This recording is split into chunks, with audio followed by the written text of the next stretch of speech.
Salut à toi.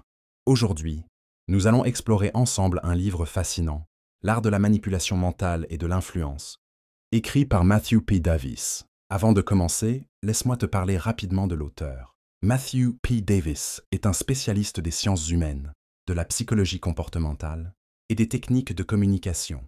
Il s'est intéressé toute sa vie aux mécanismes cachés qui influencent nos pensées, nos émotions et nos comportements au quotidien. Avec ce livre, il veut démystifier le concept de manipulation et surtout nous apprendre à reconnaître, à comprendre et à utiliser les principes d'influence dans notre vie de tous les jours, mais toujours de manière responsable.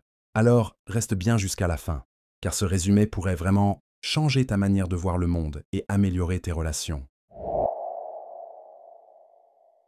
1. Qu'est-ce que la manipulation mentale?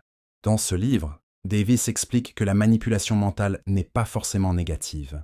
C'est simplement l'art d'influencer le comportement, les décisions ou les pensées d'une autre personne. Il y a deux types de manipulation. La manipulation positive, qui vise à encourager, à motiver, à protéger. Et la manipulation négative, qui vise à contrôler, dominer ou exploiter. Comprendre cela est très important pour savoir quand on est manipulé et comment. Utiliser l'influence pour de bonnes raisons. 2. Les bases de l'influence humaine. Davis rappelle que tout être humain a des besoins fondamentaux. Besoin de reconnaissance, besoin d'amour, besoin de sécurité, besoin d'appartenance, besoin d'avoir du contrôle sur sa vie. Ce sont ces besoins émotionnels que les manipulateurs exploitent. Si tu veux comprendre la manipulation, tu dois comprendre ce qui motive l'être humain. Exemple, si quelqu'un veut te manipuler, il va peut-être flatter ton besoin d'être important ou ton besoin d'être aimé. 3. Les techniques classiques de manipulation. Dans ce chapitre, l'auteur nous explique les méthodes que les manipulateurs utilisent. La flatterie. Dire ce que tu veux entendre pour baisser ta garde. La culpabilisation. Te faire sentir responsable pour te pousser à agir comme ils veulent. La peur. Créer un sentiment d'urgence pour te forcer à prendre une décision rapide. La dette. Faire un petit service pour toi, pour ensuite t'obliger à rendre l'appareil. La confusion. Te donner trop d'informations pour te perdre et mieux te guider ensuite. Chacune de ces techniques est décryptée en détail pour que tu puisses les reconnaître immédiatement. 4. Le pouvoir du langage corporel. Matthew insiste, 80% de la communication est non verbale.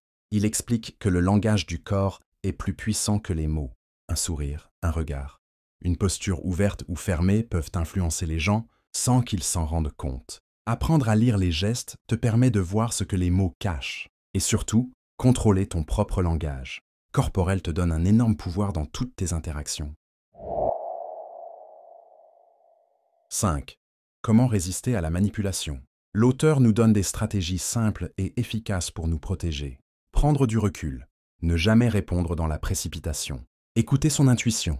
Si quelque chose te semble bizarre, fais-toi confiance. Poser des questions. Demander des clarifications pour briser la manipulation.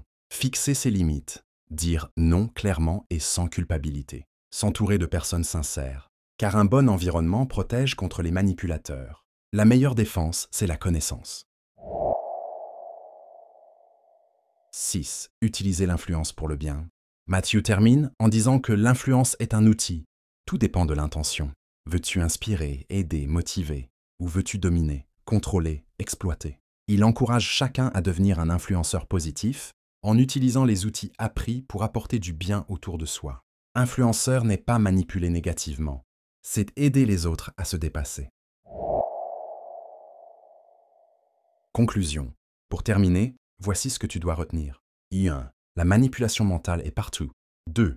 Savoir reconnaître les techniques te donne du pouvoir. 3. L'influence peut être une force positive si elle est utilisée avec de bonnes intentions. 4. Se protéger, c'est avant tout connaître les mécanismes humains. En comprenant ces principes, tu deviens plus libre, plus conscient et plus influent dans ta propre vie. Et voilà pour le résumé complet et détaillé de ce livre puissant. J'espère sincèrement que ce contenu t'a inspiré autant qu'il m'a inspiré en le préparant.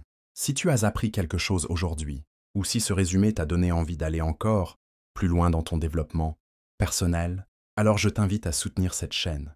Abonne-toi maintenant si ce n'est pas encore fait. Clique sur le bouton like pour montrer que tu as aimé ce contenu Et surtout, n'hésite pas à me laisser un commentaire juste en dessous. Dis-moi ce que tu as pensé du livre, ce que tu retiens le plus ou ce que tu as envie d'appliquer dans ta vie dès aujourd'hui. Ton avis m'intéresse vraiment et peut aussi aider d'autres personnes qui liront les commentaires. Merci d'avoir regardé jusqu'à la fin. On se retrouve très bientôt pour un nouveau résumé inspirant. D'ici là, prends soin de toi et n'oublie pas, ton pouvoir est entre tes mains.